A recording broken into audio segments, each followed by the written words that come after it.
All right, let's talk Michigan Wolverines football. Obviously, coming off of a massive victory last Saturday against Nebraska on the road against a very good Nebraska team. I think that's a Cornhusker squad that's a lot better than people think. But again, we're seeing a lot of media attention on Michigan and on their young quarterback and on the defense, of course. But there's one player that's emerging that's an indication of a massive steal the Wolverines have pulled off. We're talking about one of the biggest moves of the year that the folks up in Ann Arbor got done. We'll break all that down with some very awesome data in just a second. But first, I'm Nick, and this is Saturday Morning Inspection.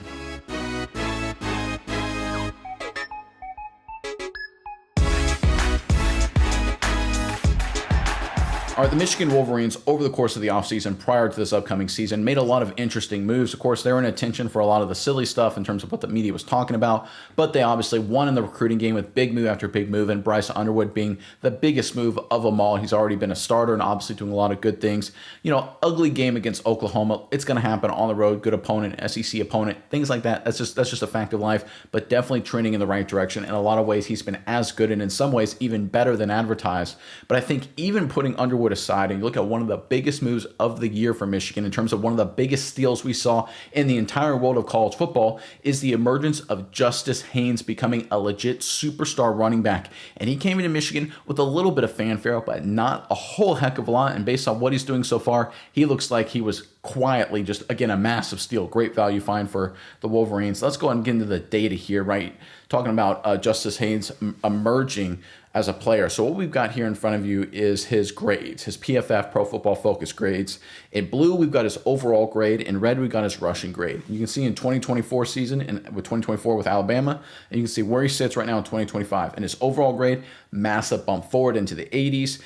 In his rushing grade, massive bump forward into the mid 80s. Again, huge improvements on where he was last year with Alabama. Again, it's important to note that Michigan, Alabama, a lot of people say Alabama's where, you know, running backs can explode. Kalen DeBoer is the head coach there. They've got a great offense. Michigan obviously does a lot of that as well. But if you listen to people in the media, they say running backs they'll do better in Alabama. They'll do better in Tuscaloosa. That's at least what a lot of people say in terms of the so-called experts. Not the case. Haynes goes to Michigan, goes to Ann Arbor, and gets significantly better, off to a great start this season. But it's not just the Pro Football Focus. It's not just the PFF analytics that are behind the story.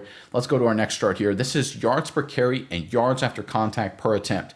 These are two really important metrics. Yards per carry obviously gets a lot of attention, but my favorite one is yards after contact per attempt. So what you can see there again is on the left, you got his 2024 numbers with Alabama. On the right is 2025 with Michigan up to this point.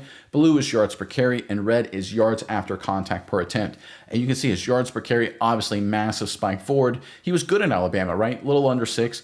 Right about 8 right now for Michigan. Massive leap with Ann Arbor, with the Wolverines program.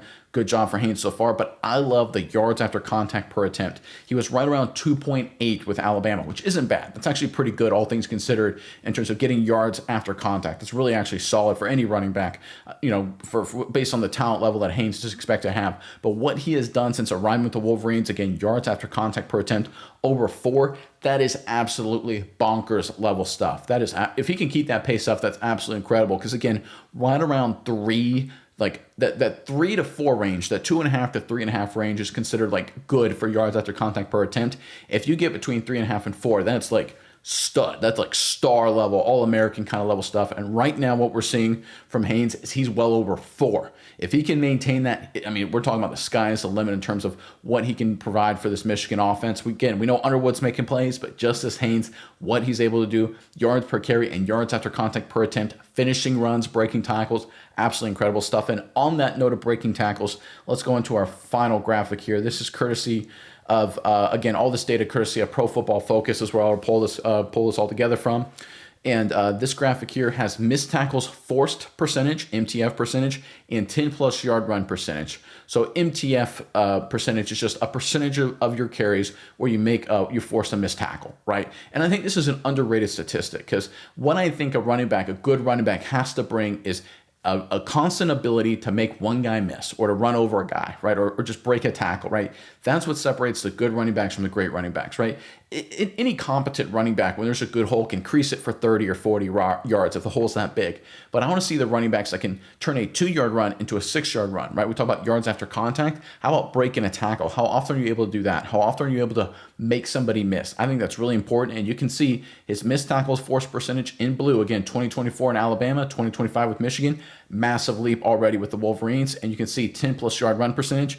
That metric kind of speaks for itself. The percentage of your runs that are 10 plus yards, we can see right there, 2024 with Alabama, not bad number, right around 12. 5% hurdle forward in 2025 with Michigan. So no matter what data point you look at, we're just going to cycle through these again real quick, just so that way everyone can get a quick refresher. How about just grades from a PFF perspective? Overall grade and rushing grade, better this season than he was last year with Alabama. How about in terms of yards per carry, yards after contact per attempt?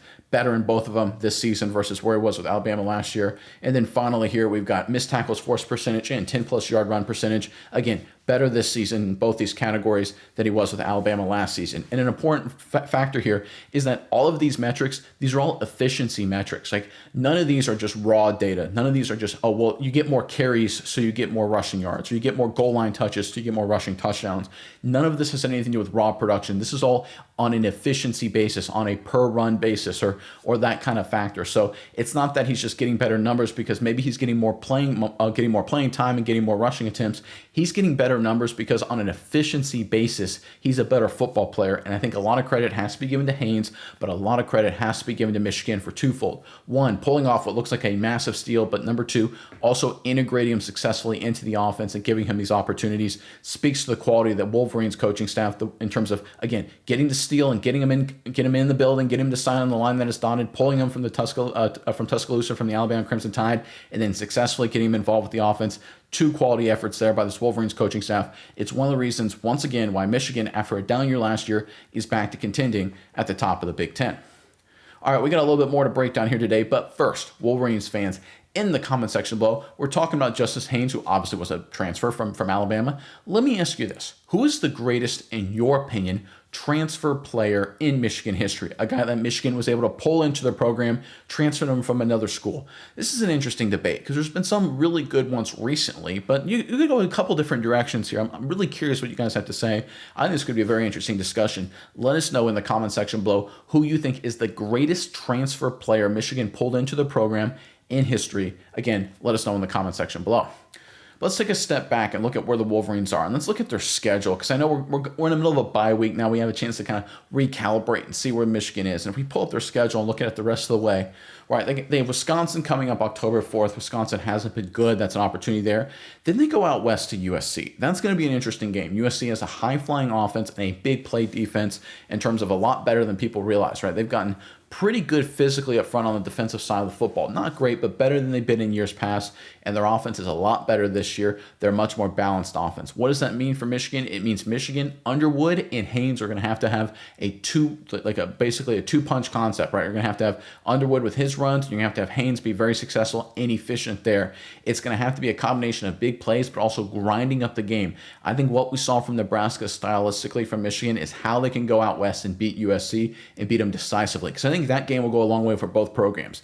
Will it show that USC's new strategy, the way they kind of tried to Big Tenify their program, which give Lincoln Riley a lot of credit, by the way. They've done a really good job out west in LA with that USC program, with the changes they've made up to this point, right? They kind of have an interesting blend of the old Pac-12 with a kind of a new Big Ten style in some regards. They brought in the general manager from Notre Dame, of course, Bowden, to kind of help that effort there. So, I mean, they're doing a good job with USC in terms of getting that program trending in the right direction. October 11th, that is a heck of a matchup out west. That's a must-see TV. That game is just going to be a fun matchup. I think there's a lot of different ways that one could go. Young quarterbacks going at it, great running backs, great tacticians and strategists involved. That'll be an interesting matchup. But then after that, things open up a little bit for Michigan. You have Washington at home, which Washington's a little feisty, but I obviously like that in the big house. Listen, Sparty, they're just not good. I mean, that feels like a win. Purdue, a little feisty, and Northwestern can be feisty, but I feel like those are wins. Then you go to D.C., a week before Ohio State. That's a classic trap game. That one worries me a little bit because Maryland under Loxley, they're a feisty bunch too. They play good football. That could be a potential trap game. We've actually seen Michigan under the Harbaugh years, right, be in some really interesting battles against the Terrapins, especially in D.C. I think that's going to be an interesting game that definitely has the feel of a trap game, especially the fact that you have Purdue and Northwestern and Sparty before that. So that's going to be one to keep an eye on. And then, of course, you finish up the season playing the Ohio State Buckeyes. So when you look at this team and you look at their schedule, they're set up very nicely. I look at the USC game, honestly. I look at the Maryland game for being a trap game, and I look at Ohio State, right? Those are three games that are looming very, very big for Michigan. And you look at two of those three games, on the road, Maryland, USC, and of course USC and Ohio State at home. All three of those games, it's going to be about running the football, being efficient, right? It's the big plays are going to come when they're there, but you got to be ahead of the chains. You got to break some tackles. You got to fall forward, and Justice Haynes is the kind of guy to do that. Again, we'll cycle through the graphics one more time just so that people can see this. Again, overall grade versus rushing grade, better this year. We can see yards after contact per attempt, massive spike. We can see missed tackles force percentage, 10+ yard run percentage, massive spike than what we've seen over since 2024 for Justice Haynes at Alabama. Again, what he can bring to this running game, I think he combines a lot of big play ability, but a lot of ability to make people miss and break tackles. When you look at any sort of key playmaker that you can add through the transfer portal, Justice Haynes, in terms of all of college football right now, I think it's at the top of the list. Now, I know a lot of people look at the quarterback position. They say, well, what about Carson Beck in Miami? Look, you got to put the quarterback position aside, obviously, right? That's a completely different animal. But in terms of just skill position players, offense, defense, or linemen anyway, too, you throw linemen in the mix. There has been no addition so far this season that's been more significant than Michigan's addition of Justice Haynes, and very few people saw it coming. Very few people said, that's a great move. That's a great pickup by Sherrone Moore in his program. Bringing in Haynes from Alabama into the Wolverines program, what a great move. What a great attention. They must have had to spend a lot of NIL dollars to get that done. There was almost no conversation of that, right? This was a great find by Michigan. They clearly targeted Haynes, and they very quickly integrated him into his offense. Great steal, great effort across the board. I think Justice Haynes will be a huge part of this team as they work through, again, a challenging but doable schedule. I look at the USC game on October 11th and the final two games of the regular season as massive matchups. But with one loss right now, I like where Michigan stands. I think they're in a great position to make a serious run at the Big Ten and maybe even return to the college football playoff if they finish the season strong.